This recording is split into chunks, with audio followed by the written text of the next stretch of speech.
Instructions for accessing subtitles in a language other than English are included on our board meetings webpage as well as in the description below. Instrucciones para acceder a los subtítulos en un idioma que no sea el inglés se incluyen en nuestra página web de reuniones de la Junta, así como en la descripción a continuación.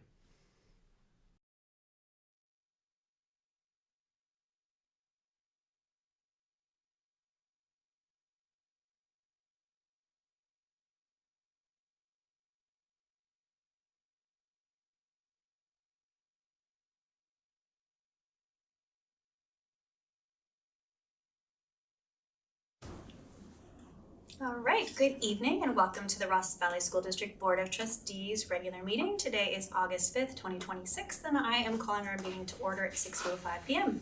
We have 4 trustees present in person at the Ross Valley School District office here at 100 Shaw Drive in San Anselmo. Myself, Rachel Litwack, Anna Marsh, Chris Endles-Cobb, and Shelley Hamilton. Trustee Daniel Cassidy is not present today. We also have cabinet members present. We have Superintendent Tyler Graff, CBO Chris Carson, and Director of Student Services Lori O'Connor. Our meeting is being live streamed via YouTube, and the link is on our website and on the agenda. There will be a 60-second delay between the meeting and the YouTube live stream. A recording of the meeting will be made available to the public on our district YouTube website within 72 hours.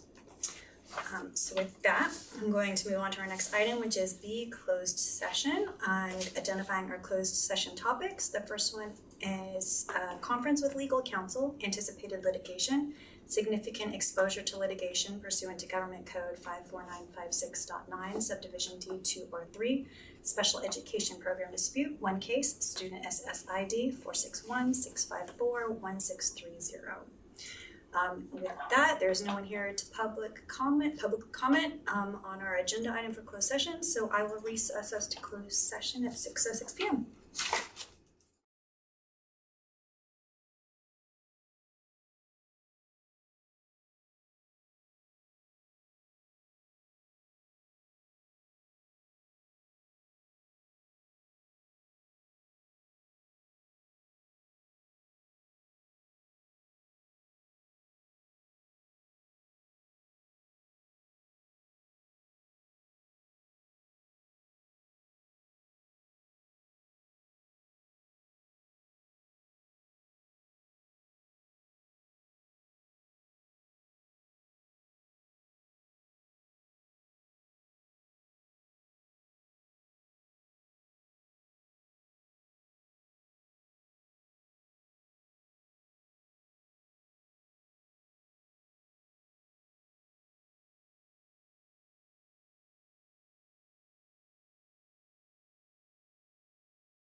All right, it is 6:31 and we are reconvening in open session. I'm going to report out from closed session.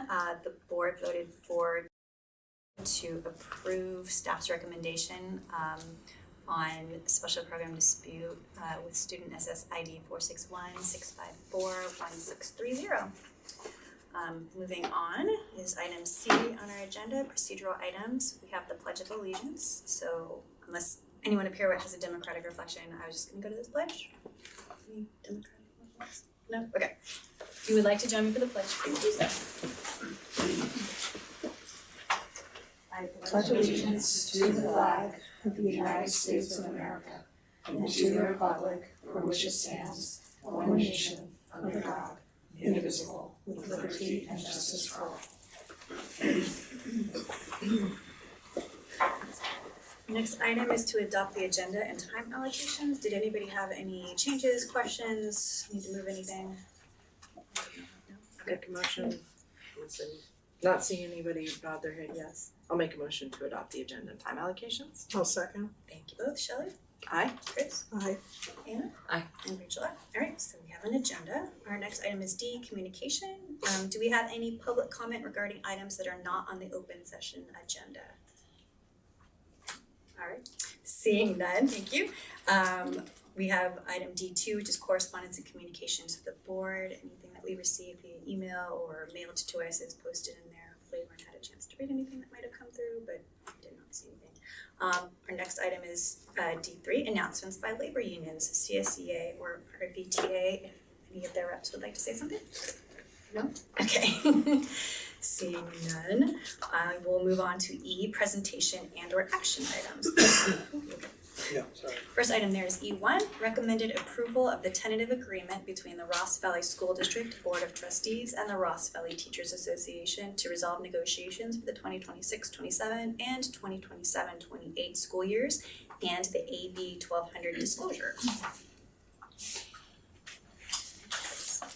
I'll take this.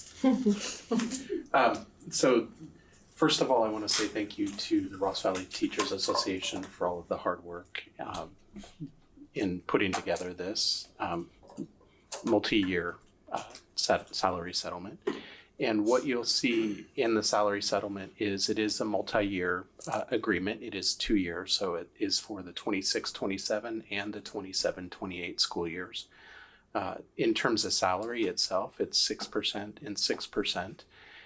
We do know what our benefit costs are for the current year, and it is a very small increase in the current year, so it amounts to the equivalent of a 0.1%, and we've estimated roughly a 0.4% moving forward for the second year because we have agreed to increase benefits up to the cost of Kaiser single coverage for the second year.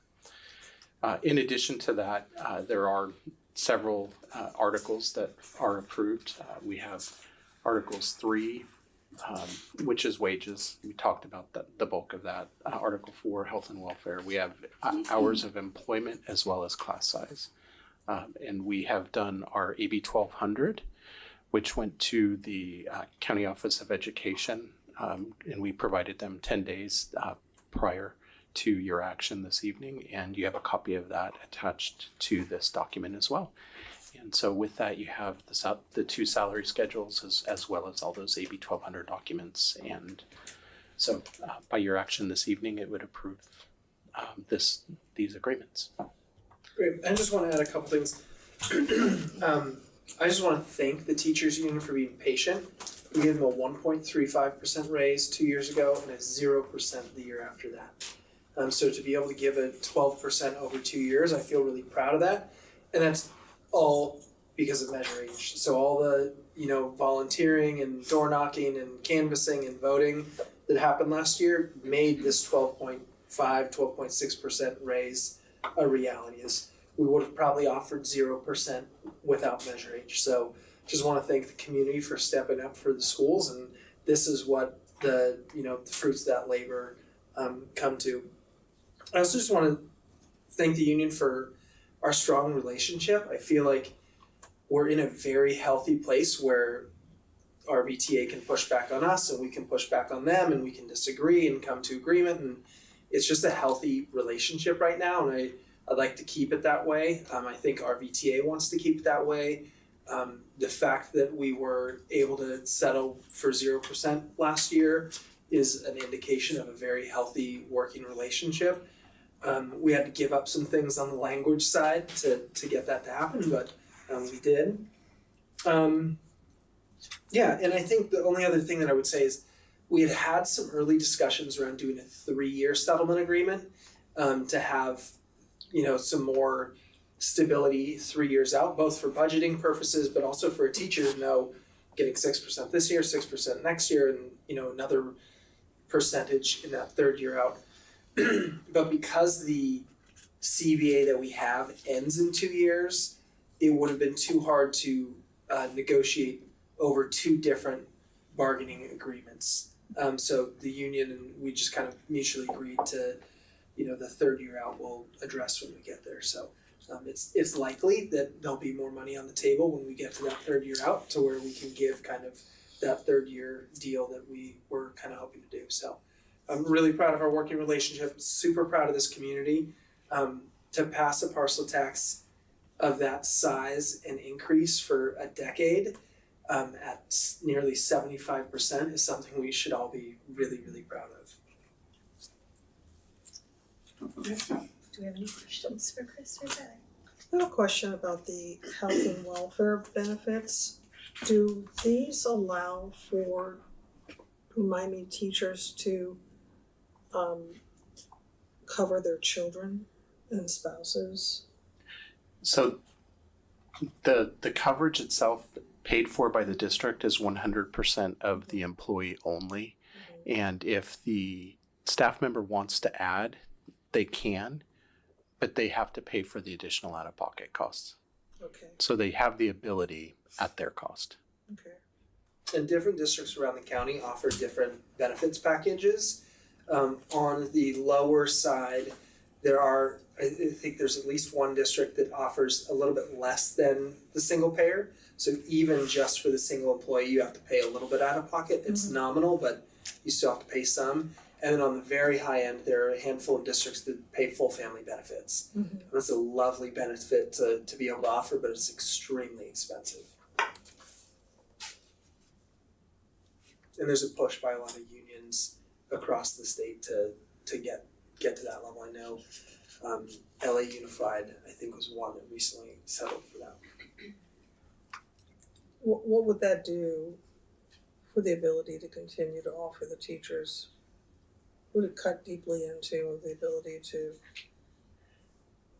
offer them It would take meaningful away raises? probably $10,000 per staff member, the ability for the district to offer that towards salary. So We looked at it like 5 years ago when I was on board, my first time on board, and it was like over $1 million per year to just have the families added on. And that was like 5 years ago. I don't know how much it would be now, but I remember back then it was $5 million. And I think there's, Or even 1 million, sorry. depending on the union, if there are some union agreements out there where a district will say, we can offer you a total of 5% or 3%, and you can decide whether you want it on benefits or on salary. Most folks will take it on salary because then it helps with retirement Right. rather than trying to add, a single payer plus one or plus family. I'd be curious to see what those costs would be. 5 years seems like a good amount of time to maybe revisit just to see what the cost would be. Because it is. So it would be a snapshot in time only. Sure. But we can certainly provide that. Yeah, I've heard it talked about a lot. So I think to do our due diligence as a board, I think it would be worth investigating.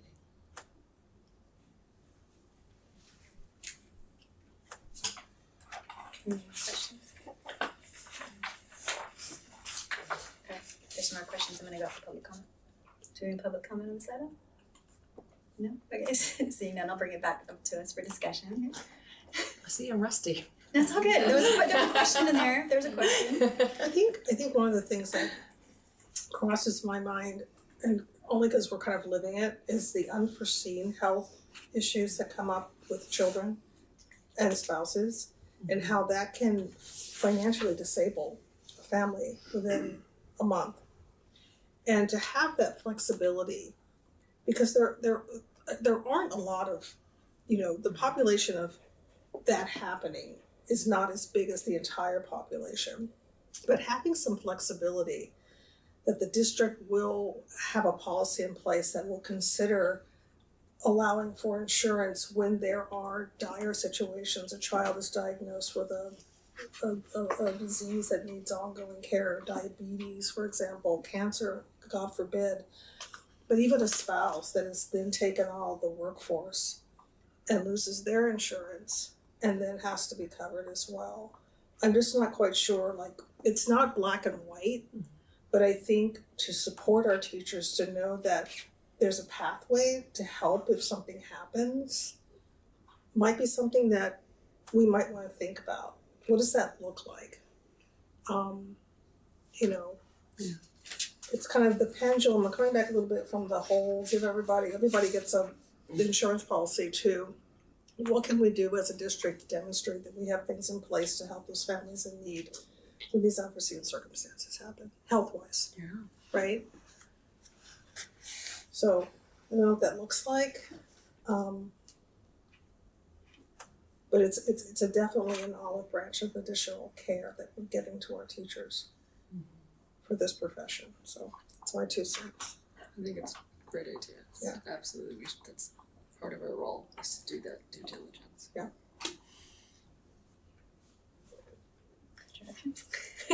Yeah. Okay.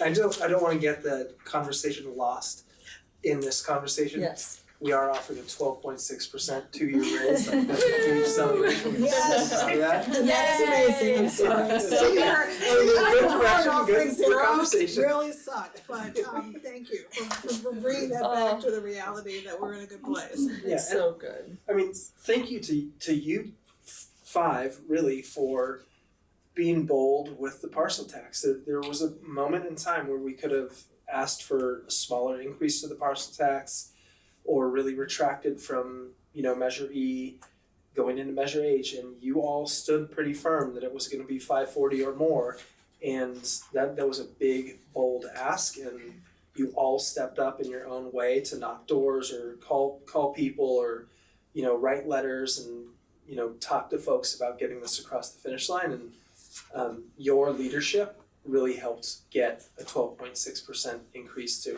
our teachers, and that is a significant increase over 2 years. I think the parents as well.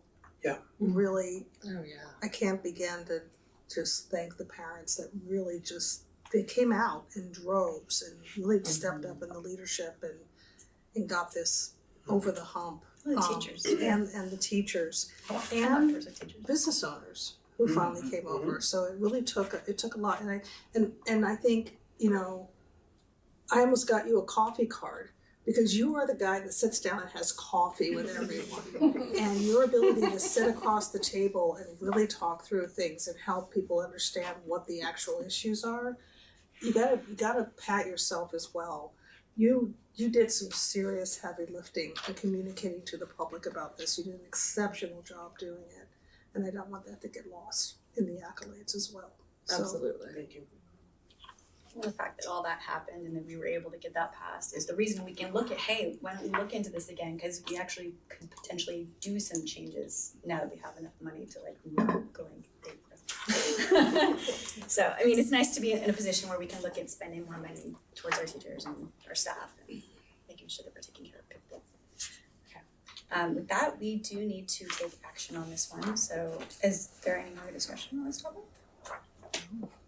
I will entertain a motion. I will make a motion to approve the tentative agreement between the Ross Valley School District Board of Trustees and the Ross Valley Teachers Association.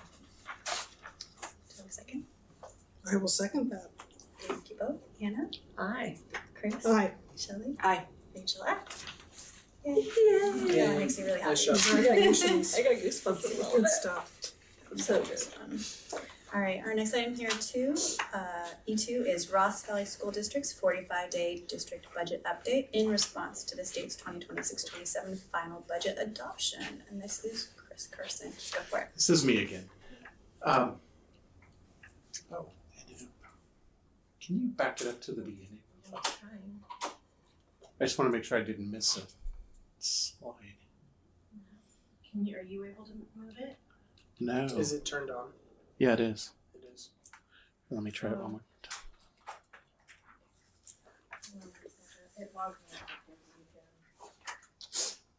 Well, before we start, the 45-day budget revision is a required budget revision when the final adopted budget in June has some significant changes in terms of impacts upon the school district budget.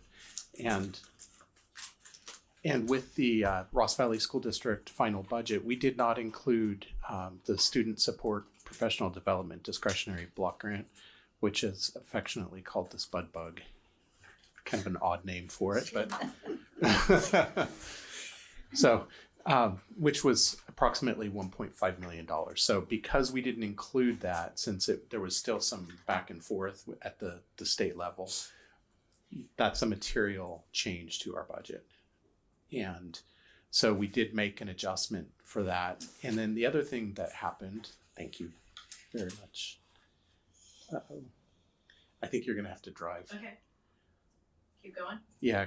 So then the other thing that happened is what you just approved, which is the salary settlement with Ross Valley Teachers Association.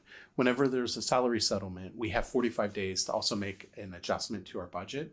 And since we are already doing that, we've included that with our budget here tonight. And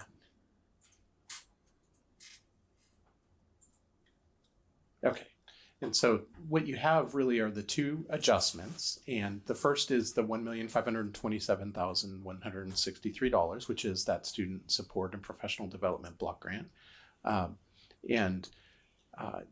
Right now we've recorded only the revenues on that. We will likely bring that back for consideration to the board when talking about our district reserves and potentially sweeping all of that. And then you also had the expenses, which is $848,000, just as we had talked about. So it's a combination of salaries and benefits. And so what's important to note is that our reserves are above the 10%, but that also does not include any other salary settlements. And we do have other bargaining or groups. We have our California State Employees Association, CSCA, who is still in the middle of negotiations with us. And we also have district management, including principals and the like, and confidential staff.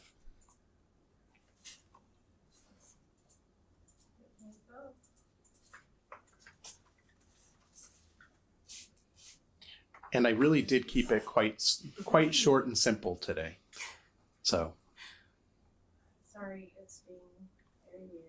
Since we did talk about this a lot in our two presentations in June, we didn't really put together a full presentation like you would normally see. So it's really just letting you know that our budget has been changed, what you are approving this evening, and it's including those two items in there.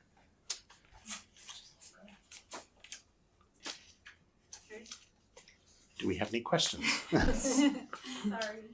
I like the little owl. I feel a little lost. I just need some clarification about how the budget has changed exactly. We've included the revenues of $1.5 million. So it's the revenues have gone up. Correct. Based on that number there. Correct. And that was the number we were expecting, or is that lower? It actually ended up a little bit higher than what we thought. Okay. And so there was this some. Is good. This is actually very good. Okay, that's all I need to know. It's a happy owl. Is it up or is it down? Those eyeballs were making you a little nervous, right? Exactly. So we were expecting somewhere in the neighborhood of $1.5 million, but it was really dependent upon how they were going to divvy those dollars up across the state. And what they decided to do was to give those dollars based upon our attendance and our average daily attendance. And so by doing that, it didn't give additional dollars to different groups. So There was the reason it didn't get included in the initial budget at the end of last year was that there was real conversation at the state level of whether they were going to apply this on an ADA basis. That's Or- these funds we were talking about, okay, Or that's was what I gonna was be the, gonna ask next, okay, unduplicated, and if it had gone unduplicated, this number would have been like, $12,000. it would have been nothing, right? So Okay. that conversation went in the right direction and the number actually got a tiny bit bigger, so good news. That was what I was wondering, I was trying to tick and tie this number to, Who do we have to thank for that? the All the legislature. people that wrote into them. Yeah, well, that's what I was gonna say, yeah. And so it could have been significantly Slide it less. And because of that, since we didn't know what that number really was going to be, we were told by all of the groups, FICMAT, the state county offices of ed, our local county office of ed, the school services of California, they all said, you can put it in, but you're gonna have to explain it. But if we recommend that you not put it in. And so we chose not to put it in. We made sure everybody knew about it. It was one of those things we talked about quite a bit in both budget meetings. And that's the final number.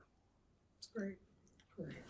So, I think Chris kind of talked a little bit about it here, but it's likely that we will use some of that money to offset some costs so we can put more money in our reserves. And I think I'll bring to you all a conversation about our reserves in the next few meetings where we can talk about, once we settle with CSEA, we'll see what our 3-year, multi-year projection looks like, where we are in the 3rd year out. If we're below 10%, maybe we waive it for a year and we can have like a meaningful conversation around reserve restoration, whether we want to change the 10% target that we have as a board. So expect that conversation sometime in September. okay, great, Right. thank you. Do you have any more questions for Chris? Thanks, Chris. There's no more questions. Do we have any public comment on this item? No? Okay, seeing none, I'll bring it back up here to the board for discussion. I am thrilled how that turned out. I really just wanna thank everybody maybe listening out there that called, emailed Just the your letters, legislators. just the letters. Absolutely. That was, yeah. It works. So we do have to vote on this one, unless there's any further discussion up here.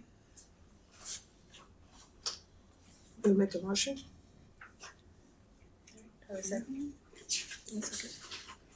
I'll make a motion to recommend the Board of Trustees approve the Ross Valley School District's 45-day budget update in response to the final budget adoption. Is that when you're seconding it? I will second. I wasn't sure. Yes.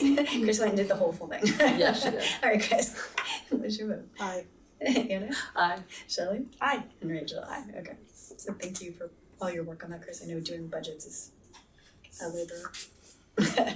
Alright, so our next item here, item 3, is consideration of written approval request, Hartwood Charter School, continued operation outside authorizing district boundaries. Great. So I've been in conversation with Hartwood Charter leadership maybe since the late last year. They're up for renewal on their charter and they're deciding on how to engage in that process. I believe that their priority is to stay chartered by Liberty School District, which is in Sonoma County, but to keep their facility, which houses a little less than 200 kids here within our district boundaries. It's an odd arrangement where, a Sonoma County School District authorizes a charter and then there's a, location in another county in another school district that's relatively rare. So they've sent us a letter essentially saying, we'd like to continue our charter as is under Liberty School District.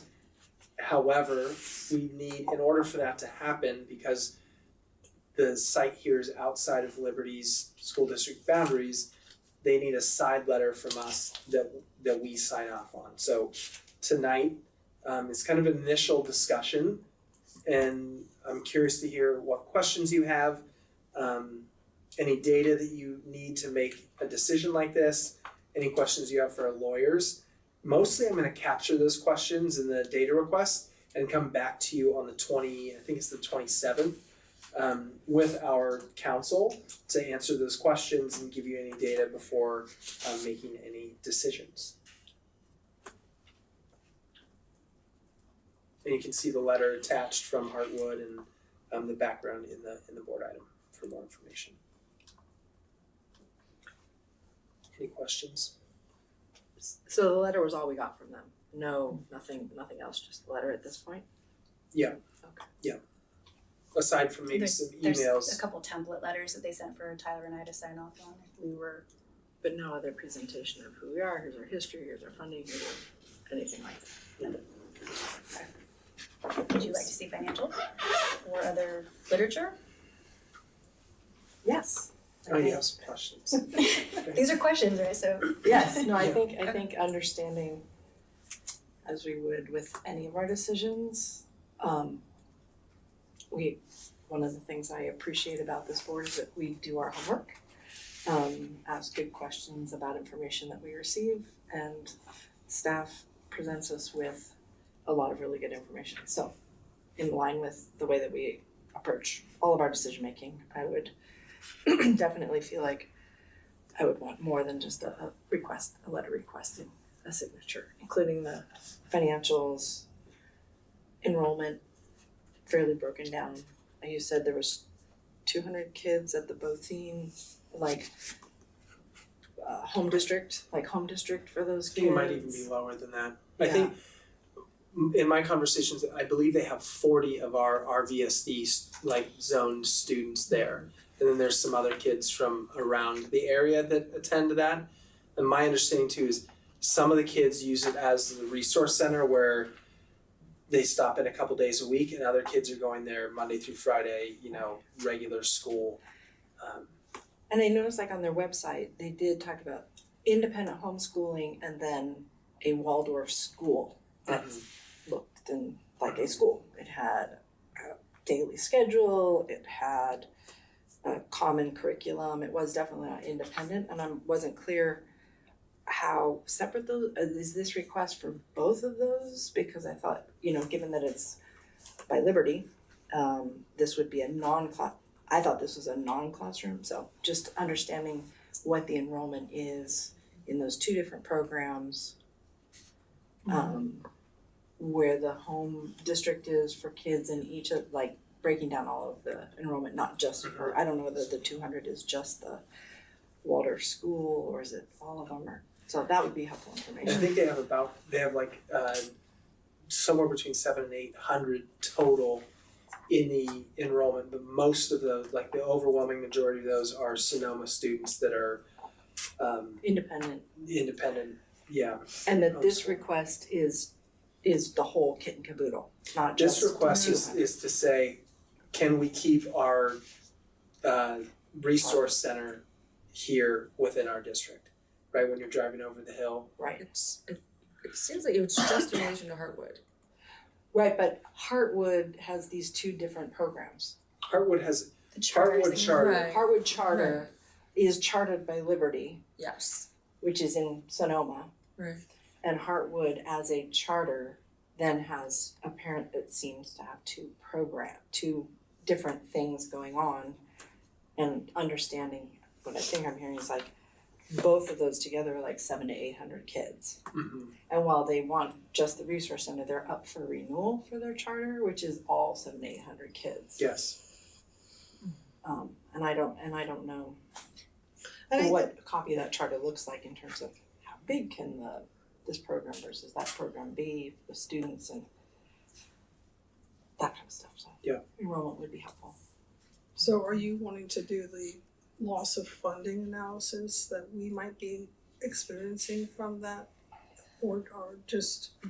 There's just a lot, just generally, that's part of it, but it's also part of what does it mean to say, okay, what You're looking Yeah, at our well, liability if we say. Yeah, Or that's- looking at that, looking at the future, like what if the 200 kids grows to 800? I mean, do we have any recourse after the fact with what they get authorized? Because they're up for renewal. I have no idea what they're gonna ask for in their renewal or what their charter is gonna look like. We don't have any involvement in that renewal process. It's happening up in Liberty. Do we have any administrative burden or liability exposure to this? Like, is it our responsibility to monitor the academic performance of the school if it's in our district or? No, it would be the charter Yeah, authorizing. it's the liberty, Charter, right? And the liability exposures, like would we face potential liability if they knowingly allow, like, if they violate state or federal laws? Or It's a good question. so, I mean, those are the things that I'm concerned about, because if we say okay, are we also signing any type of liability away? And if not, I mean, that's the part that makes me go, just need to know that. Well, it just says approval, like what does So I think they gave us some very simple, like, you can sign on the dotted line and it's good, and we'll go to Liberty and figure out the charter part. In initial conversations with our council, we can respond, right, and write a letter with guardrails that make us feel more comfortable, if that's something that you all wanted to do. I think some of these questions may help establish some of those guardrails in terms of growth, enrollment, liability. And I think at our next board meeting, having Sue Ann here to help kind of navigate that for us. And ultimately she would write, if you all decided to sign off on something, but with guardrails, then she would help craft that letter. And have we done this before? have who? She? No, us. Have we? No. We've No. never signed It's off. because of new laws. It's before when they started, they didn't need this. Yes. Yeah. So question that I have is, how many, I'd be curious to see students that have transferred to our district from theirs? No. If none, Mhm. so none, Other way. It would actually be like, so for instance, if a student at Lagunitas, like the Hartwood here within our boundaries, which is, a fraction of their total students, 40 of those students are ours. Yeah. My guess is that there's another 10 or 15 that come from Lagunitas that are at Hartwood. Those students would need to do an inter-district transfer to us, which we would likely say no to, and they would have to go back to Lagunitas. so we have not yet had any students within our district transfer from Hartwood to us. Oh, for sure, yes, we do have. That's what I would yes. like to know is, how are those students performing academically The academic outcomes in and Hartwood social are emotional? very different than ours. It's a Montessori model. Waldorf. At Hartwood. Huh? Waldorf. Waldorf. Right, so I guess specifically what I'm curious is, are there students coming into middle school below or younger than that, but primarily, right, middle school when they're getting ready for high school? Are they not at grade level? Mhm. And is that, I guess I'm curious about that because it's Does have an impact on it. absolutely, yeah. And again, clarifying that Hartwood is not just the Waldorf program, but it's also the independent homeschool program. So it's Mhm. I know a lot of families whose kids go there and they love it, but the people that I know, the kids are all like 3rd grade and younger. I don't know anybody, and they love it because it's, it just meets the needs of their kids and their family. Sure. And I think that is wonderful, right? And I'm curious about the older grades and, the bigger impact on their community. and they do go through middle school, it looks like. They have an They option do. in middle school. I know a few middle schoolers that are at Hartwood. The other thing it'd be helpful, I guess, to hear from Sue Ann about too would be, it's a district we're somewhat familiar with regular brick and mortar charters. Yeah. But we don't have any experience with non-classroom based charters. So it'd be helpful for her to give us just an overview of what that is. I know there's a lot of new laws and stuff recently, especially around non-classroom based charters. So how are they the same? How are they different? What makes a charter school one versus the other? Because that's a different thing that we haven't really understood much.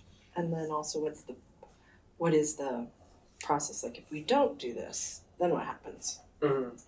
So she could outline that process for us. I have the answer to that. And it's not, I mean, Harvard needs to make their own decisions, and I'm not in the inner workings there, but option one, I believe, from conversations I have, is to be renewed with their charter through Liberty, get a side letter from us to where they can keep their building here in our community.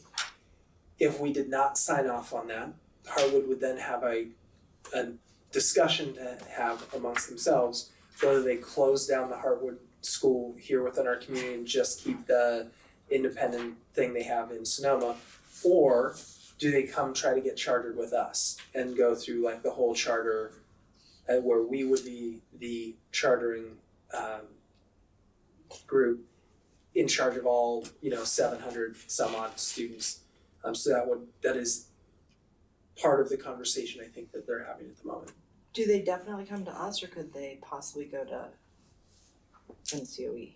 They'd have to come to us. They have to come to us. And then if we turn it down, then they could appeal to NCOE. But I think before, they can't just jump straight to NCOE. Even if it's a non-classroom based charter, which isn't geographically. Where they're at the home district, or the home district. And So do that's my they understanding. do they have a resource center up in Sonoma also? Do they have another facility up in Sonoma that we know about? It's a good question, I don't know. Okay.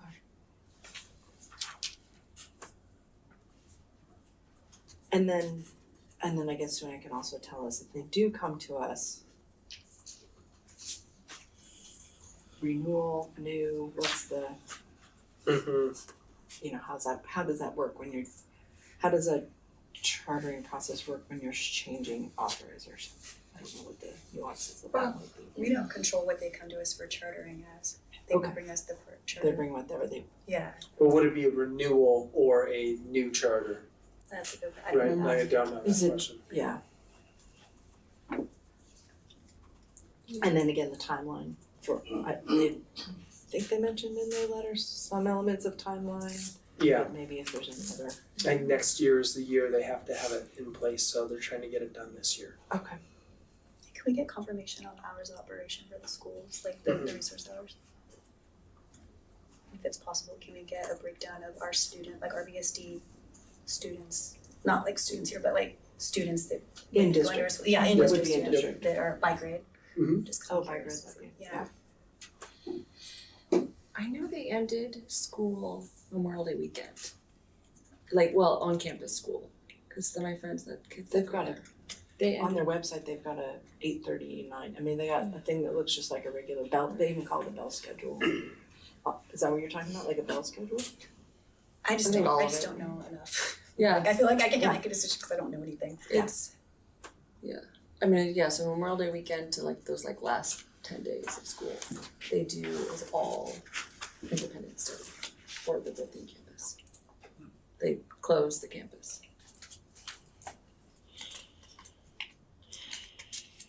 Other questions?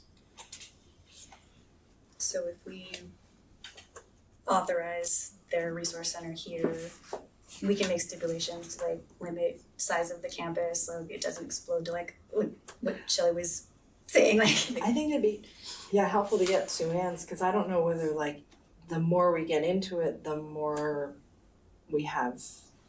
I don't know where we ought to go with that. Yeah. I'd On the ask simplest Sue way, Ann. like you all could say, Tyler, we authorize you to sign this today, and I just sign it and we move on, right?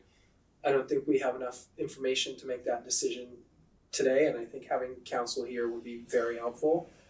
On the more complex side, we could, take the form letter that we've been given and adapt it and change it with our counsel to have some strict guidelines and we could give it back to them and they could not sign it or sign it, and there might be a little bit of a back and forth there, but I think having our counsel here at the next meeting will help us kind of narrow in on what feels right.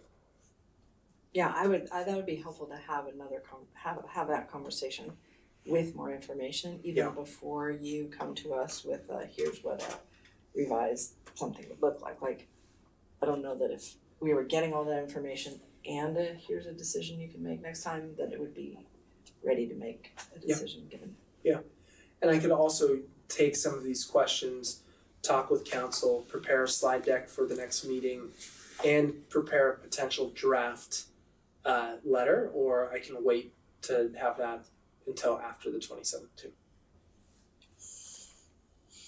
My feeling would be to wait, just because I don't know what information is going to come up, so it'd be hard for me to think I can make a decision that night without wordsmithing the letter based on whatever information that we're going to get at that time. So it might be better wait till after all of that, so you can get input on what that letter would look like if you were going to, before you take the time to draft something.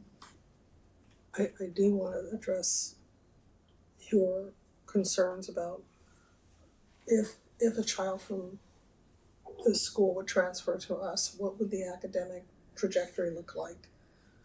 And Waldorf, from what I understand, has delayed reading until first grade. Okay, and they also have a delayed, there's no technology, very strict. And so there's delayed academics for the younger kids. I do believe that eventually around middle school they do kind of even out more on par, right? You would know more than. Yeah, I mean, I don't know a lot about Waldorf, so I'll start there. My last understanding, it's been a number of years, is that traditional Waldorf actually delays formal reading instruction until 3rd grade. And that I would say that like my best understanding of their philosophy towards instruction, and that would include reading instruction, is that it is generally thematic and generally, but very child driven and child based. And so in the rooms that I've been in, there's a lot of materials, including books, including outdoor hammers, and like all sorts of really great materials for students to get their hands on and explore. But in part because it is relies heavily on child interests, that if a child is showing and expressing interest to read earlier, they may follow that interest of the child, but I don't believe formal instruction, direct instruction, begins till 3rd grade. That was my last understanding, but it has been a while since I've looked into that, so I'd be happy to do any of that if that's supportive. So with that, we are looking at academic delays for any kids that would come into our school. I looked at their CASP data, not from this last school year, but the 24-25 school year.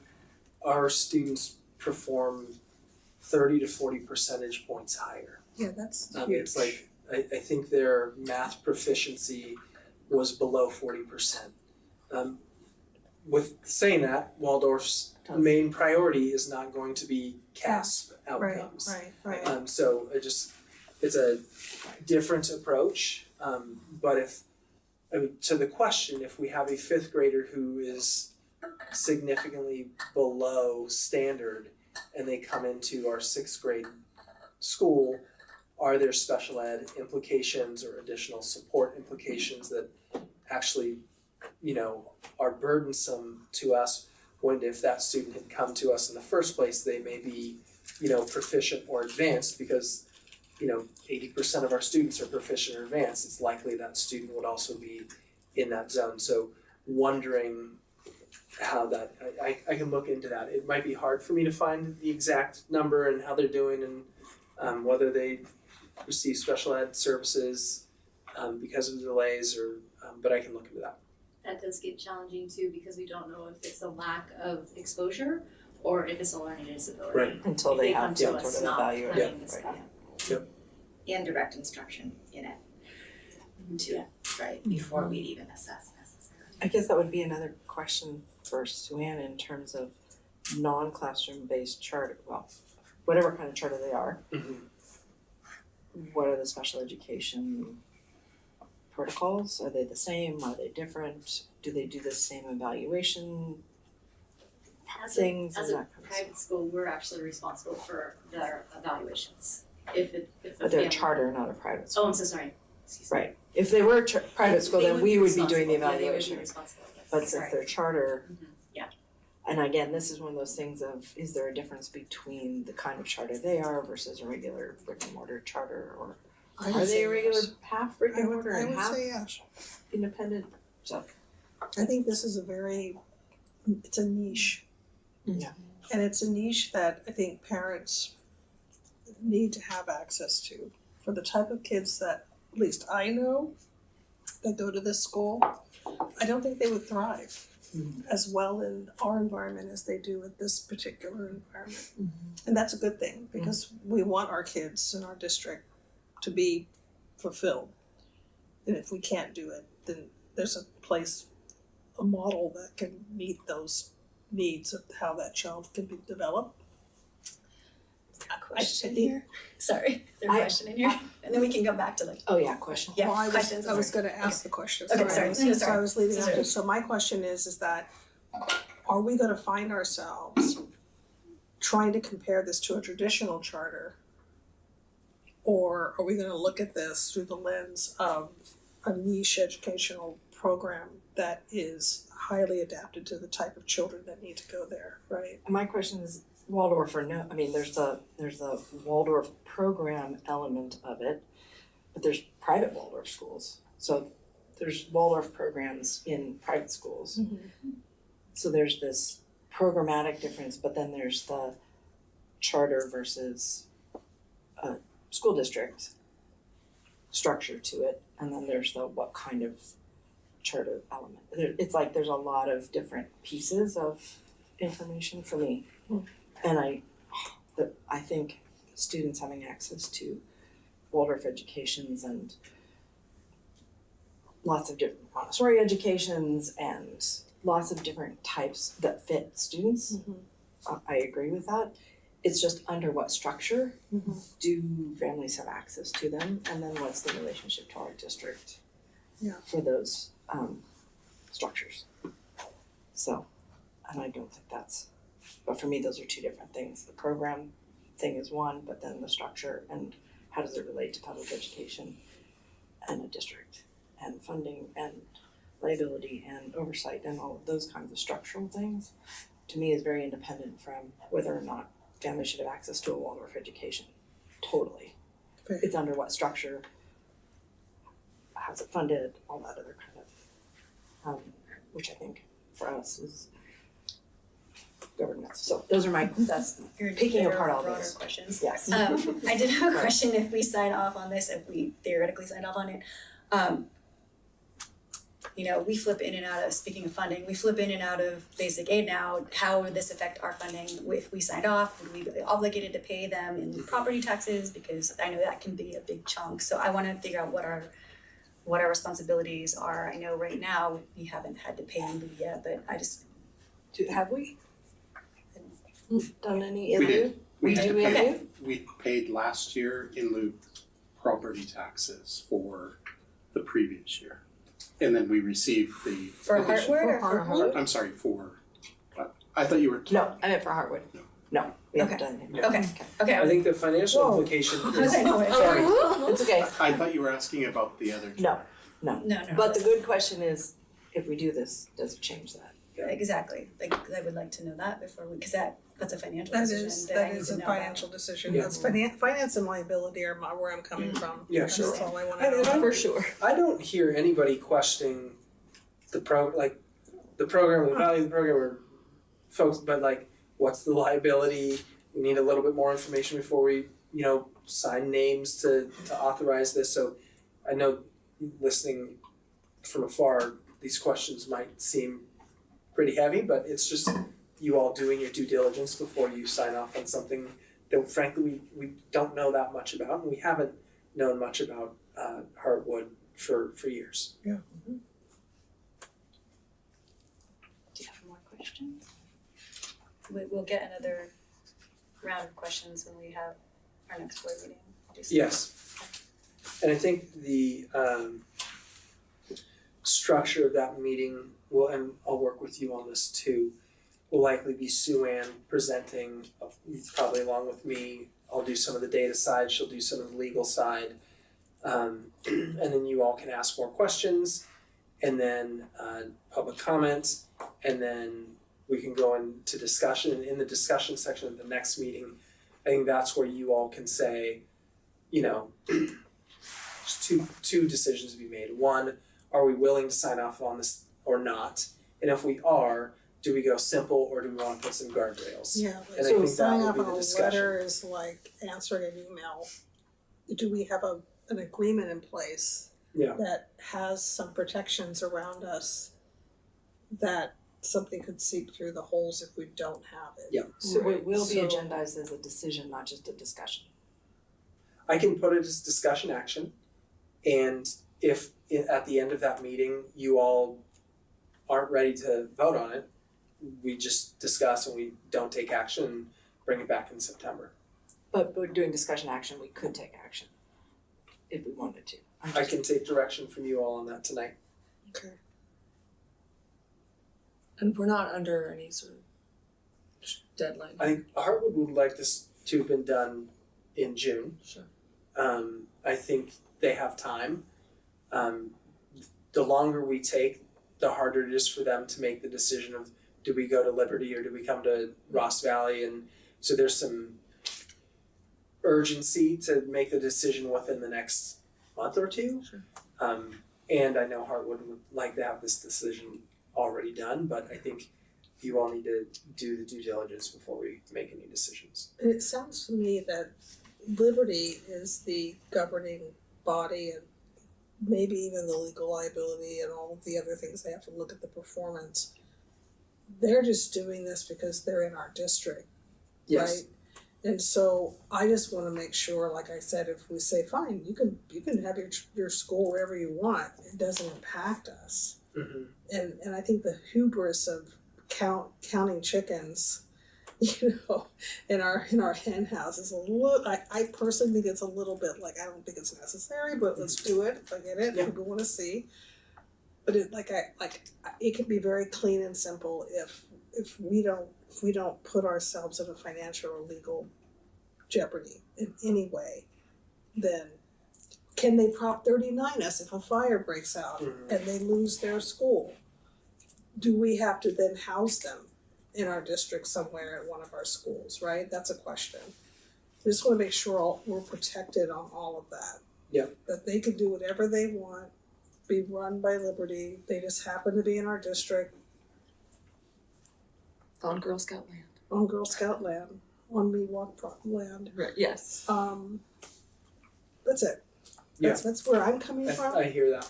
And I think we can keep it simple, but if it starts to seep through like, well, you know, we could petition and this could happen, then that's when it's like, Yeah. Yep. lawyer up. Mhm. Right? No? Okay. I mean, I think that when We need some legal advice. when I'm thinking about this, I'm really thinking about what's the fiscal impact for Exactly. us. And at 40 students, you gotta buy teachers to serve those 40 students. Like, the math doesn't pencil out very well in our favor. But if it was, you know, once you start getting to 200 kids, then the math starts to make a little bit more sense. So the size of the program to me is relatively inconsequential to our bottom line. I am interested to know how Hartwood students do in our middle school and what the implications are there, and how much additional support do we have to offer their students, or do their students come to us and thrive and do great? I don't know the answer to that. I think it's worth investigating. Any more questions? You can always email me or give me a phone call between now and the 27th. Obviously, I'll work with Chris and Rachel to design the agenda for that. So if you have thoughts, feel free to talk to them as well. So with that, I will go out for public comment on this item. You may come up and have a seat here. Just say your name so people listening know who you are. You don't have to, but it helps if people are listening. And then you have 3 minutes, and your screen will go red, I think, when you have like 30 seconds left. But Okay. My name is Stephanie Felton-Priestner, and I am the current director of Heartwood. And it's been really hard to sit here and not answer any of your questions. So I'll try to hit the high points really quickly. We did actually, there's been conversation with Tyler through Christopher, the superintendent of Liberty. We also sent a letter to both Tyler and Rachel, but I think it went to the wrong email, so you didn't get it. I can send it to all of you, which was a kind of introductory letter of who we are, what we're doing, the fact that we do not intend to grow. And honestly, our site could not hold, like we have a stable population. We couldn't really have much more students on there. So we have no intention of growing. I think two of the keywords I resonate with are harmony and integrity. I was part of getting the charter in the first place. And I worked for hours and hours with Rick Bagley, who was then the superintendent of Ross Valley School District. And I know that one of the big concerns is liability. He and I talked about it then. I've pressed our lawyers over and over again about that. My understanding, and you should definitely double check it with your legal team, is that you would have no liability whatsoever signing this, because we're still authorized under Liberty.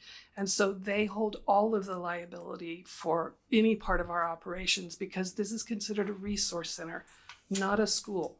And sometimes the language gets muddied around that, but it is a resource center, not a school. Our students are on there for slightly less than 80% of the time, which is the non-classroom based sort of parameter, or was in the past. So all total, this last year, they spent about 8 weeks of independent study time from the resource center. There are other students who are doing much more independent study work.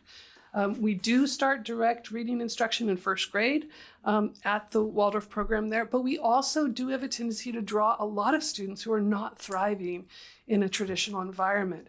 Right now, with our current enrollment, which I think is about around 855 students, we have 15% of them have IEPs. And sometimes it goes up to as high as 20 to 25% of our students that have IEPs as a total. So we really do have a population that has some very specific needs. And so we're working with them to help them thrive. And many of them do really thrive at the Bothian campus, and they also thrive in the homeschool program. Timeline is very critical to us because of the fact that the process of chartering, if we were to bring a charter to you and then you deny it, we have to appeal it. Then we have to appeal it again. All of that takes time, and we need to recharter by the end of the coming school year.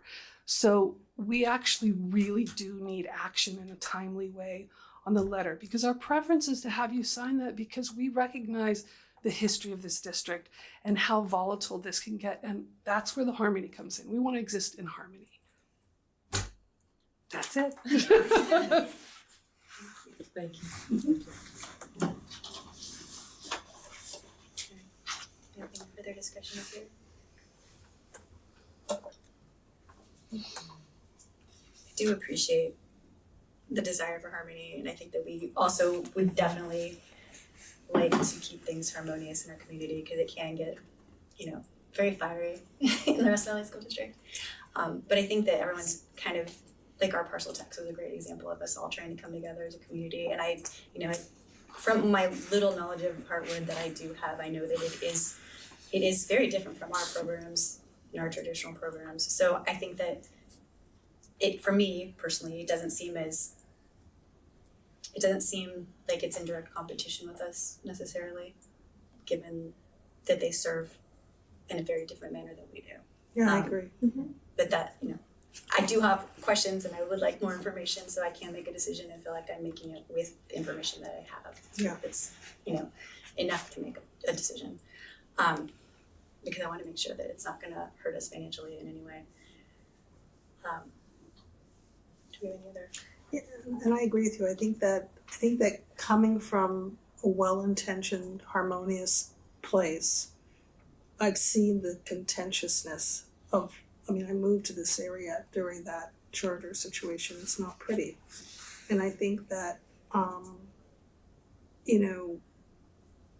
I do believe that the parents that choose to send their kids to this school know they're going to thrive better in an environment like that.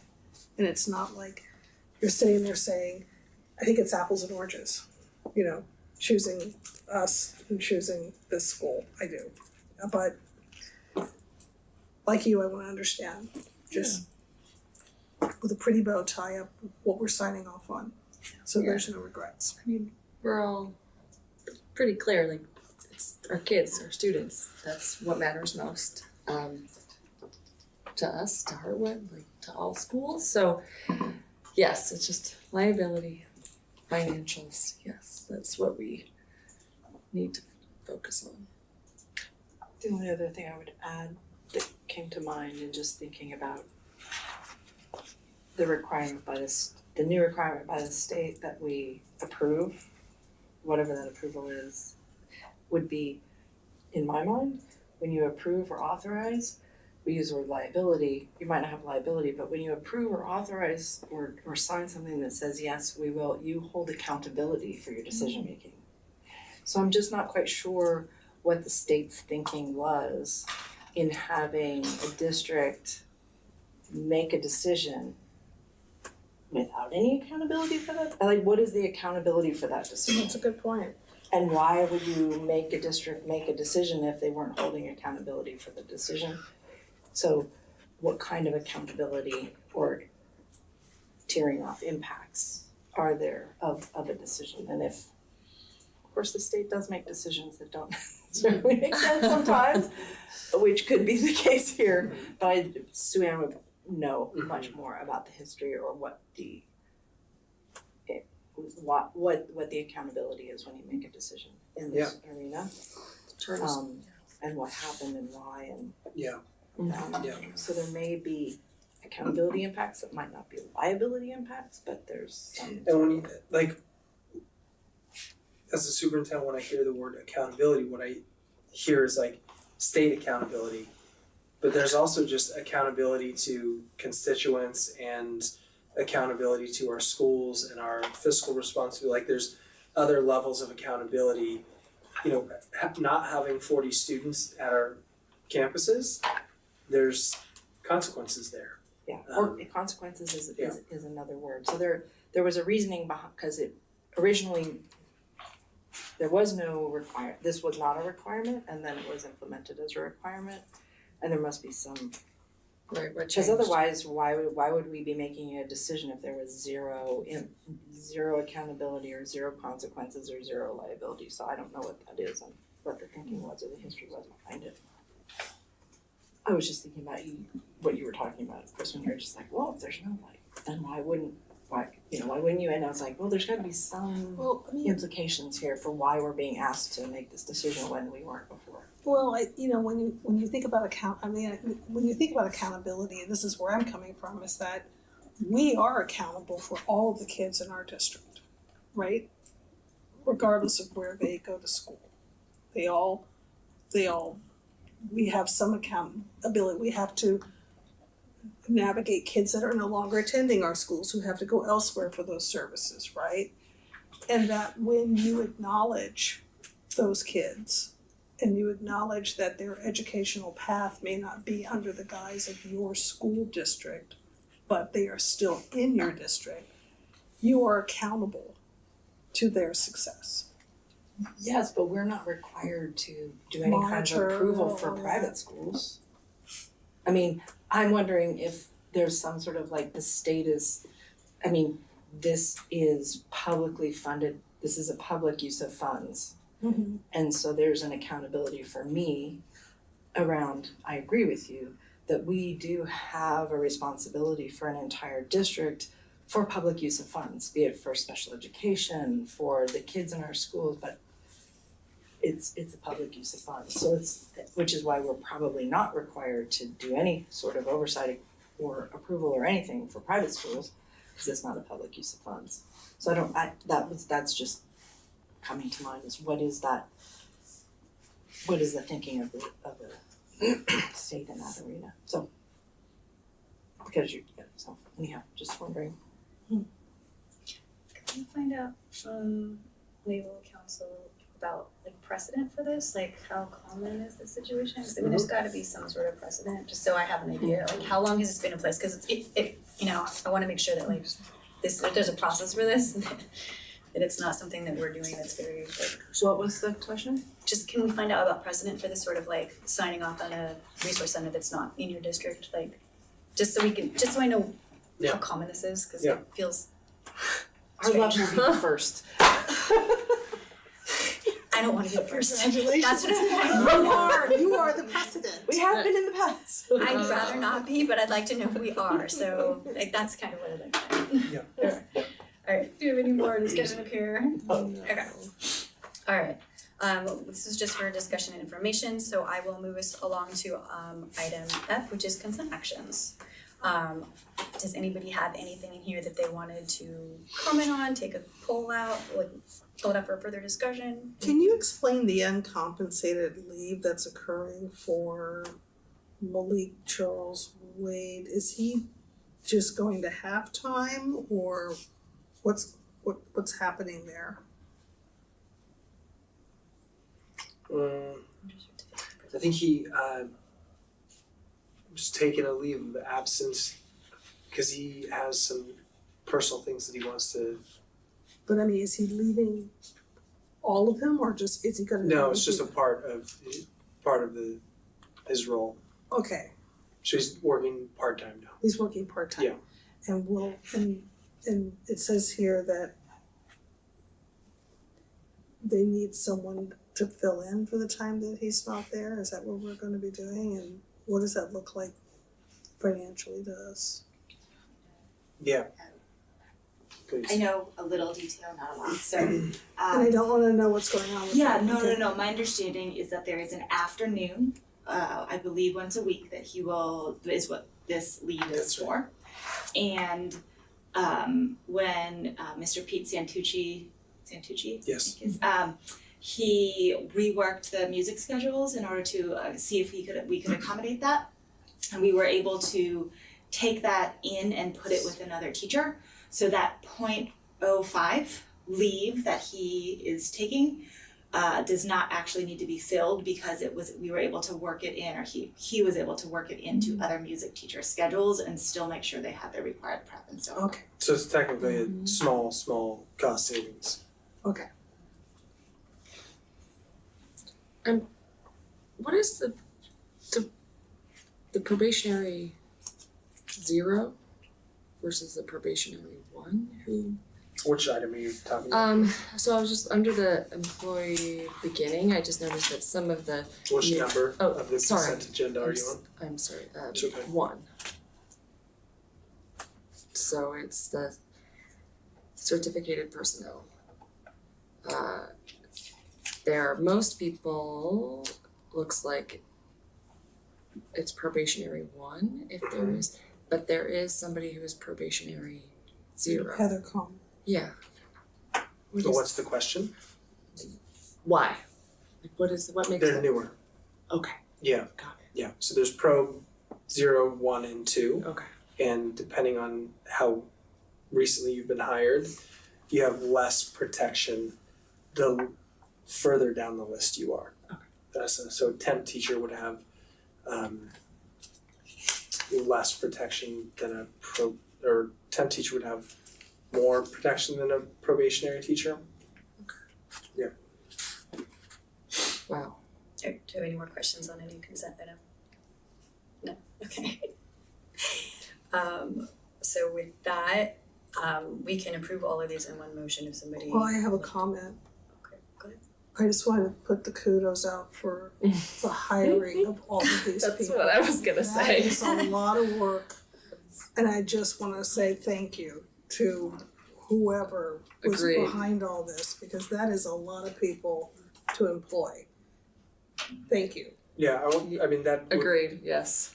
Julia got on it early and often last year, and she thought she was almost done, and then things changed, and then Lori did a lion's share stuff, and both Loris did a ton of work over the summer, and then Stephanie stepped in and hit the ground running as well, so it was really a team effort. Yeah, just wow. And I looked at it with somebody yesterday who filled I think it's close to 40 or 50 positions this year. We have 200 staff total, so That's a to huge fill, percentage. it's a huge percentage, and that's, some of it's resignations, some of it's retirements, some of it's, haven't asked people back, and some people have found jobs other places, so it's like a combination of a lot of different factors. But hiring that many folks is a pretty Herculean effort, and the quality of the people that we've hired is really good. So I'm eager to meet the new folks as they come in. Fantastic. You're welcome. Thank you. Alright, back to consent agenda. Consent actions, do we have anything else? Any other comments? I'll entertain a motion on that. I will make So, a wait, do we have any public comment on consent? Okay, so then should. discussion. Sorry, yeah, discussion. Don't really discuss consent, but we gotta go for it.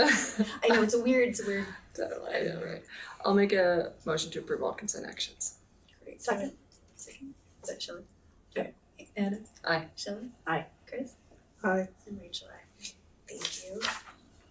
Our next item is G, board business. Does anybody have some stuff they want to talk about? It's been so Not much. much. Yeah, I know. Summer. Measure H party was fun. Missed you all. It was really sweet. People, yeah. It was a small but lovely gathering. Yeah. Chris or Shelley? I live by the bridge, as you do. So I've just been watching it and talking to the guys and kind of like, you know, and everyone in the neighborhood is a bridge specialist. Oh gosh. They can tell you, the gradation and you know, I think that everyone now knows how to build a bridge based on everything they've seen across the street at Brookside. It's quite exciting. It's quite exciting. I've got some samples of the bedrock if you want some. Oh. I can actually hand them out to all the neighbors that told me what they thought the bridge should look like, you know, what they're doing wrong and right. I'm gonna deliver it and leave it on their steps. Have a ribbon cutting. I think we are thinking about ribbon cutting. Very fun. With that interaction. And you've got some kids that might want to put up a lemonade stand for that particular cutting to raise money for the schools. So there might be that as well. So That's darling. that's what's going on in our hood, right? Yes, I'm looking at that bridge every day when I drive by there. Is it gonna be completed? I know this is all okay. School Still starts in a couple of weeks. Everybody's always asking me, is it gonna be done before school starts? I'm like, it should be done before school starts. Yes. I talked to my hairdresser who's married to the contractor, and she said it's gonna be done. Well, there you go. It's Alright, Shelley, do you have any updates? No updates. Lots of bridges opening. It's been a summer and we are moving back into the school year, so it's great to see staff be all here and see everybody again before moving back in. So That's great. So Tyler and I met with the superintendent of Novato School District after their parcel tax measure didn't pass. So we had a really good conversation with Tracy. And then shortly after that, I met with 3 of their 7 board members who were on their parcel tax committee, subcommittee for them. And Anya Twig, who led our Measure H charge, was with us. And I think we spent an hour and a half answering their questions, and mostly Anya, which was fantastic. They have subsequently decided to hold off on doing it in November. They're like, we don't have the runway that you guys had, so I think they're going to do a special election next year so they can try and get theirs passed. But they basically wanted to hear our game plan and what we did to get it passed after we didn't pass it in May of 2020. thank you for doing that. Yeah, that's really great. That's really great community. Absolutely, Yeah. They're in the same exact Oh, boat. I know. It's Yeah, like, yeah. I know, and so it just, and I know they're trustees, so it was like, because we're so close. Yeah. Yeah, I was accepted to CSBA's Small District Advisory Work Group. So yay, I get to have input on that. And I'm looking to get onto their, it's not JLAC, but it's kind of like their JLAC group for CSBA as well. So I'm meeting with our PACER, Carrie, to find out about getting on that group. So they're the ones who are like directly going to Sacramento and talking to like legislators and getting stuff pushed through. But being on the Small District Advisory Group and possibly being on that one, it means that we kind of have a better connection to getting things changed that maybe help our smaller district here. And we don't have a lobbyist like LA Unified or San Diego, so those things help in small districts. Absolutely. That's Thank great. you. And also I have there's a couple meetings for the California Associated School Student Councils that I'm serving on as an advisor for them, and so they're having 2 meetings. So and that starts in 8th grade. So if we have 8th graders who are interested, they could look into that. It's CASC. If you look it up, CASC. But that we could get 8th graders involved in that if they wanted. And what they do is they have like a project where they find something that they're passionate about that they want to improve for the schools, and then they take it. They refine it through a process with like advisors and panelists who, like I was on a panel last year, that's how I got involved.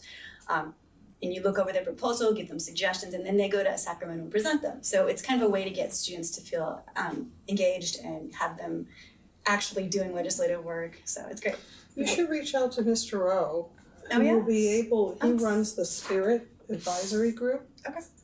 And he will cherry pick the 8th graders that he believes will best represent and benefit. And that will help, even if it's 2 or 3. And tell him Austin's mom sent you, because he'll put Austin in there. But yeah, he'll be able to do that, because he already has the Spirit Advisory Group. The other part of that too is that the JLAC Sacramento Day does have students go. And last year, they opened it up all the way to middle school students. And there weren't very many middle school students. I think some of the, there's certain other stipulations with supervision for the middle school students that were different from the high school, and it was kind of last minute. But if we started early and even in connection or conjunction with that, that would be great to have some of our 8th graders come with us on the JLAC Sacramento trip. I don't know if it's before or after they do that presentation, but it might be a good prep for it, or that'd be great. Meetings, I think the meetings are before, but the JLAC, which is usually like January or February. Yeah. February. Yeah. It's like Be super prepared to be involved in that, which would be great. So with that, we can move on to G2, which is approval of regular meeting minutes for June 17th, 2026. I think we have to pull these. I don't think Oh, we we have have- enough. I have to abstain. Right, exactly. Type in. Yeah. Okay, so What can you do with 3? We need 3, and because Daniel's not here, we only have Chris and Rachel. No, I wasn't there. Go ahead. Alright, so we'll just move those off. Can move this to next. Thanks, Teresa. Alright, we've got H, superintendent cabinet reports. Great. I'll start. I took a nice summer and felt lovely to be with family, and I'm really eager to get back to work and dusting off a little bit of the rust this week, which has been great.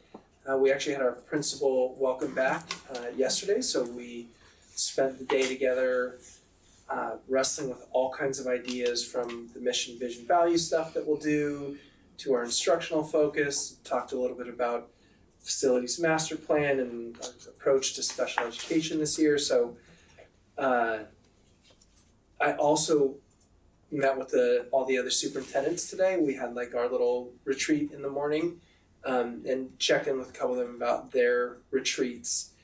And I just want to give a lot of credit to our administrative team. Our retreat was like straight into the weeds, like straight into the work. Where I'm hearing that some of the other principal groups kind of did more team building. We've got a pretty stable team. Stephanie's the new addition to the team. So we kind of just went straight into the heart of the work, and although I'm proud of that, I'm just a little reflecting on that for next year. Really proud of this team. They are like so engaged, so many good questions, thinking through all the details, and I'm just excited to see how this leadership team will continue to grow this year. And then just lots of work gearing up for welcome back events and emails and first day of school and final little hiring pieces. So it's a busy time of year. August is kind of like the craziest time of the year for administrators. So or September feels like it's kind of the craziest one for teachers. So busy time of year. I am still figuring out what I do. Yes. In all seriousness, it has been, Julia and Melina left a lot. I think they put a lot of work into obviously where the district is now, but also leaving some resources for both myself and Nicole, who you guys just approved as our TOSA, and who has been fabulous to work with. So we've been really benefiting from that. And most of my work here, I would say the focus of my work, I've tried to take a lot of notes for long term, but really like what are the 2 or 3 things that need to get done with urgency. And so principals, getting some logistics and conversations in place around instructional next steps and getting the school year started. Had a lot of preparation. We have next week a lot of new teacher orientations. So that's something that I place a lot of emphasis on, because as a new teachers, often they're right out of school, and how do we set them up for success as best we can. And I have been throwing myself at a lot of people's mercy, saying, I hear you're so great at this. Will you help us lead a PD with your new colleagues? And people have been wonderful about that. So we have some optional TK PD for new TK teachers. We have optional PD for both our math curriculum and our language arts curriculum. And then we have the new teacher welcome back. And then working really deeply with Nicole and our principals, and a lot of consulting with other teachers around the teacher PD next Friday as well. So those have been kind of our big focus. And then just huge thank you to Lori Ross for all of that hiring. Is really like Lori driven and Lori energy, and she has been huge and wonderful and really helping with that and leading that work. And then I just really do want to appreciate, thank you for letting me be here. People here have been so welcoming, and it has been really lovely to get to know people, and I really look forward to doing more of that. And I was there last year, wondering what I was doing. I'm super thrilled to go into year 2. I feel like I have a vision. I feel like the team is just, we're full steam ahead right now. So much momentum, so much great energy. I want to ditto what Tyler said about that principal meeting yesterday. It's just such a wonderful group to work with, and I sort of previewed my SPED program and or the plan that we have. I previewed it with our principals yesterday for feedback and input, and it was about getting to people talking about different aspects of special education and seeing what we can do better and these systems that we need to put into play. And that's all happening, and then I'll be presenting that to our special ed team and student services on the 14th. We have 6 amazing new hires in our student services special education department. Really excited about that. A couple of them were just in the last few weeks, and and then while summer happened, it seems like the student services department did not stop. It was full steam ahead. We had a lot of placements we needed to make sure that kids were right in the right place they needed to be. I had a lot of TK and kindergarten parents nervous about kids coming to school and putting some plans together, and just those types of things were happening this summer. I also did finalize our student services 3-year strategic plan, so all the finishing touches are on there with all the final input. I'll be presenting that to our special education student services team on the 14th as well. And then we also, I think a big piece too was I amended our California Department of Education special education disproportionality plan, where we were using funds for an outside consultant, which wasn't super effective, and we shifted all those funds because we have our own professional development we're going to be tapping into through Marin County Office of Education, and we're going to shift $30,000 over to classroom resources and supplies as far as inclusion. Remember all the fun chairs you were sitting in that one board meeting and that kind of thing, just to make sure that our kids are getting what they need as far as all the sensory, all the different supports. So we have to spend $30,000 by September 30th, and so I have a team ready to go to do that. So yeah, so I'm just excited about the year. I think it's just gonna be great. So I know there was some questions regarding the bridge. The power should be restored on Friday. And so at that point, the entire campus will have power again. They were going to be working on the parking lot and doing things like striping. And we decided that we needed to actually do some repaving. So that's going to be done next week as well. We have not had another meeting with them on scheduling. We have a weekly meeting with them, and actually we have one of our staff that's here tonight that is part of that, and we haven't had one since that parking lot decision was made, so I'm not sure of the exact date, but we'll work on getting that for the board. But the bridge will be completed in time, so that's been really one of those stressors for us. And then the other thing I want to talk about is kind of the things that have been going on. My area is one of those areas that everybody is out there all summer long. So I want to thank all of our custodial staff that have done really the lion's share of work out at the school sites, and our maintenance staff that are out there maintaining our sites. Our sites are going to be ready for our students, and it's because of all of their hard work. And so we do need to thank them. The other thing I want to talk about is we do have a new financial system that went into effect on July 1st. And so we had our first payroll that was run, and our district again was the first one to be done with and ready for that. And there's been a lot of challenges with the system, a lot of hiccups, but we've been working our way through it on a daily basis. And so that's something that's been going on. And then we also have a new staff member that we share with Ed Services, and she started at the beginning of July.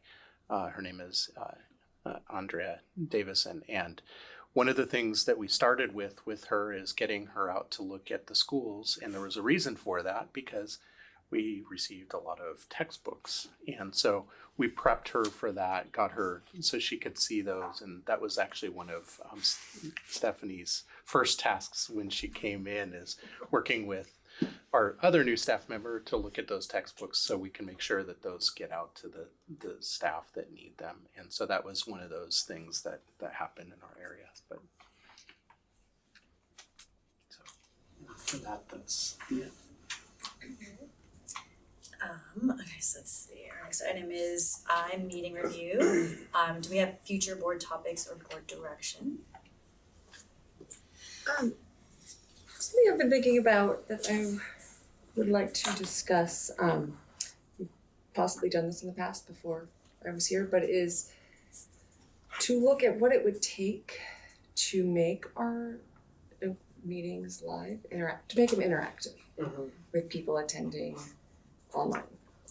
So what would the cost be for equipment or all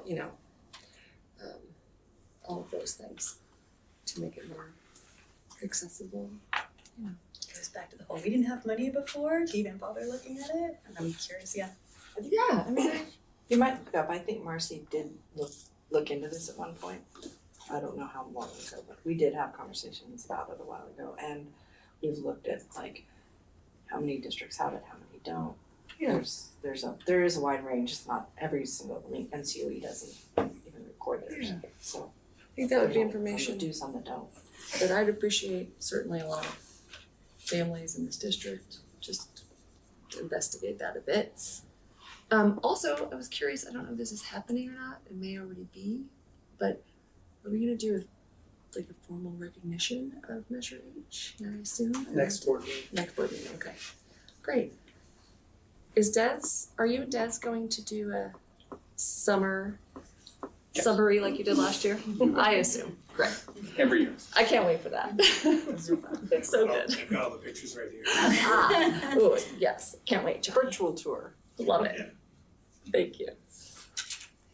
And we did at one point all go on, board Site members tour. go on site Yeah. tours, which is, I think, I don't have to do it every year, but, and I would take your guidance as to what the correct interval would be, but I did think that that was very helpful to kind of have an on-site, just, and it was all facilities focused kind of thing. So I'll leave it up to staff to figure out what appropriate intervals, but it was very helpful, so. The last 2 years, we've done like October site walkthroughs with each of the principals. We're considering doing a full-on facilities master plan. We don't really have one. And so as part of that process, Chris and I can kind of have some, on-campus walkthroughs, potentially with architects and other folks to kind of, it's not just like what do the classrooms look like, but it's also like the rotting door frames and the roof that's leaking and the sewer lateral that needs to be replaced. That's like what all our the tours were last time, were those internal- things. Yeah. Oh. Yeah, that reminds me. Peter Berg, that trial. Nobody, Is it- very few people used it. Okay, I was like, there's no update to be given because nobody used it. Yeah, I think we had like 2 or 3 entries. Okay. I think the average parent, might drop their kid off in a classroom and see a rotting door frame and like, once you see it once and maybe you just forget about it. But like, when Chris, Des, Johnny and the team, they know where there's cracked paint and where there's a tile that's fallen off of a bathroom wall and they know all of it. So I think doing this comprehensive facilities master plan will give us a big vision for what's doable for us with our routine restricted maintenance and what might require more funding. And yeah, you all will be a big part of that plan, and my hope is by the end of the year we'll have a facilities master plan that kind of prioritizes the stuff we need. And although I would love to take kind of the Santa Fe approach and have like brand new everything with glass and modern and 21st century, I think our schools are at a place where safe, warm, and dry is the priority, as the first step. Taking that leap that Santa Fe's done over the last decade or so is a big one. That's great.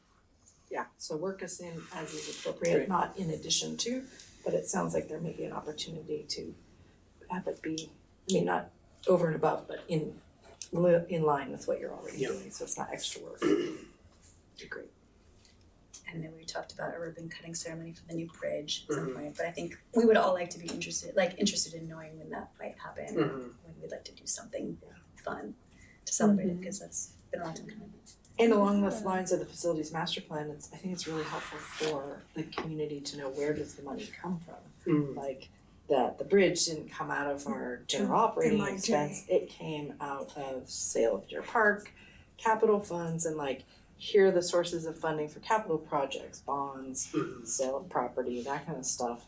Here are the sources of operating, so people understand that they're separate and how those budgets. I think it's important to just highlight this. I know this is future board topics, but I have heard some murmurings, not that we have 150 people in the audience or 1,000 people listening, but that bridge did not come out of Measure H funds. I've heard a few folks ask that question. Those funds are coming straight out of the sale of Deer Park. It was one of the number one facilities needs we identified as we did those walkthroughs. So all that is not general fund, that's not routine restricted maintenance, that is sale of property. And you did so in terms of future board topics, it sounds like part of the facilities master plan will then be doing community education on the balance sheet capital side of we did such a great community education around our operating expenses and getting ready for our Measure H. I'd love to see us do a similar thing for capital budgeting, because if we ever need to do anything like that again, the awareness raising far ahead of time is really helpful. Yeah. I think that's what this process will do for us is essentially the facilities master plan is a needs assessment. It's like, what do we need to do in order to keep our kids and staff safe, warm, and dry? And then we'll be able to look at our routine restricted maintenance, which is only 3% of our operating budget, and say, what can we get done with that, if anything, and what level of additional funding would we need to take care of some or all of those things. And as far as, because we are on suggested future topics, that's like second half of the year, fourth quarter of the year, like how far out would that topic? You should see an RFP go out in the next couple of weeks, and we'll have bids come to you, I would say sometime in October, November.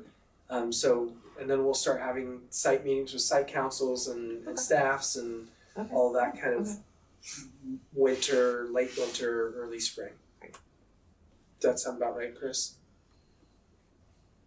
Alright, that was a future topic. Great. For sure.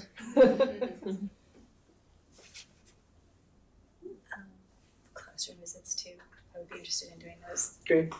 When somebody's on site, I don't wanna like make a special trip, but like Yeah. happen to be going. Yeah. I mean, I know I've had so many teachers like say, come in my classroom anytime, which is amazing, so I'm so excited that they feel like, okay, welcoming me in there, but I also don't wanna like throw everybody out of track. Stephanie and I will be doing weekly classroom. Julie and I did every Thursday morning would go to school site. We'll probably do something similar. And we can let you all know in the board update that we give on every other Friday. If you ever want to come along with us, let us know. They're always a lot of fun. Awesome. Alright, meeting debrief, anyone? Thoughts? I didn't want to say this during the democratic reflection because I didn't think it was a reflection more so than just an acknowledgement, but I did want to acknowledge the loss of one of our students, Lincoln Kramer. Lori, thank you for just coming to bat and stepping up and helping the community navigate that. But I just wanted to honor his memory and hope that his memory will always be a blessing.